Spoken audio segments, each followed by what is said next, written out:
Asal-usul, Tanjung Lesung. Hutan di pesisir Laut Jawa, masih alami dan belum terjamah manusia. Kicauan burung terdengar jelas, dan cahaya matahari menerobos dedaunan yang indah. Sayup-sayup terdengar, langkah kuda membelah pelantara.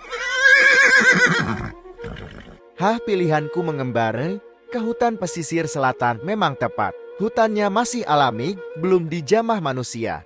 Wah, lihatlah air sungai itu. Sungguh jernih sekali. Nah, kita istirahat dulu di sini ya. Istirahat sebentar pasti akan mengurangi rasa lelahku. Begitu merebahkan badan, Raden Budok langsung terlelap. Dalam tidurnya itu ia bermimpi melihat gadis yang sangat cantik, rambutnya yang panjang tergerai indah. Raden Budok Pang ingin menggapai tangan gadis itu. Namun tiba-tiba, aduh, kayu apa ini?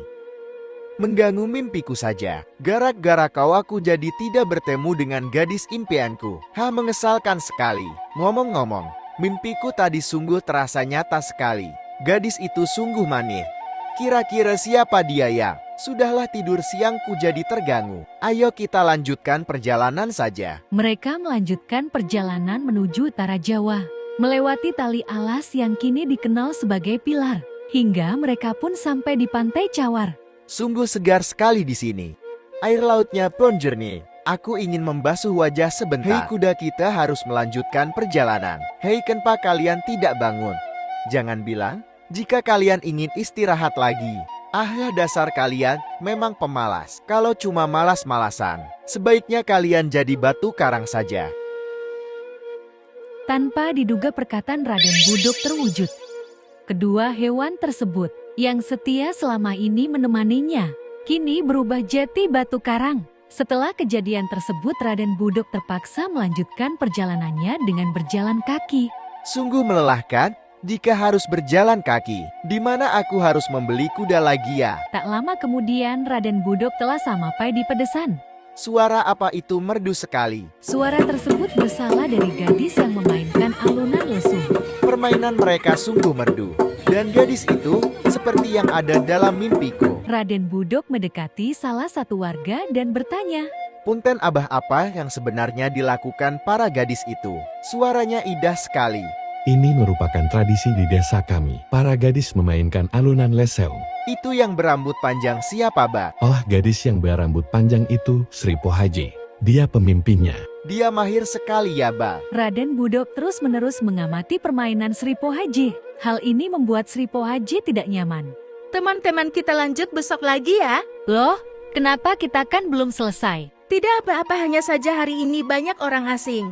Para gadis itu pun pergi ke rumah masing-masing. Diam-diam Raden Budok mengikuti Sri Pohaji pulang. Sampurasun. Rampes, ada apa nak? Nak, kamu cari siapa? Maaf mengganggu, saya Raden Budok, seorang pengembara. Saya membutuhkan tempat istirahat. Apakah boleh saya menginap di sini? Maaf nak, tapi saya hanya tinggal berdua dengan anak perempuan saya. Tidak masalah ibu, saya tidak akan mengganggu. Tapi sungguh tak elok jika saya mengizinkan pemuda untuk tidur di sini. Baiklah kalau begitu, nuhun Bu, permisi. Malam harinya, Raden Budok terpaksa tidur di luar. Untung saja ada bale-bale kosong yang tak jauh dari rumah Sri Pohaji. Sudah pagi rupanya. Harum aroma kopi senangnya. Jika bisa minum kopi, pasti segar. Permisi Raden Budok, ini ada kopi untukmu. Iya, maaf, siapa ya? Iya Neng, terima kasih, aku tahu namamu. Kamu Sri Pohaji bukan? Tapi kenapa kamu bisa tahu namaku? Semalam aku dengar kamu berbincang dengan Emma. Kau pasti sungguh capek, maka aku buatkan kopi untuk menyegarkan badanmu. Raden Budok dan Sri Pohaji terus saja mengobrol. Dari pertemuan tersebut membuat mereka jatuh cinta. Mereka pun melangsungkan pernikahan walaupun ibu Sri Pohaji kurang merestui. Lama-kelamaan Raden Budok pun semakin tertarik dengan alunan lesung yang Sri Pohaji mainkan.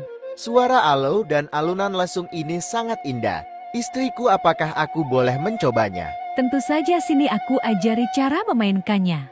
Begini, apakah sudah benar? Suaranya masih sumbang. Tapi lama-kelamaan Akang pasti akan mahir. Aku bertaruh dalam 1 minggu saja, aku akan mahir. Jangan sombong, permainan ini sangat sulit dari yang Akang pikirkan.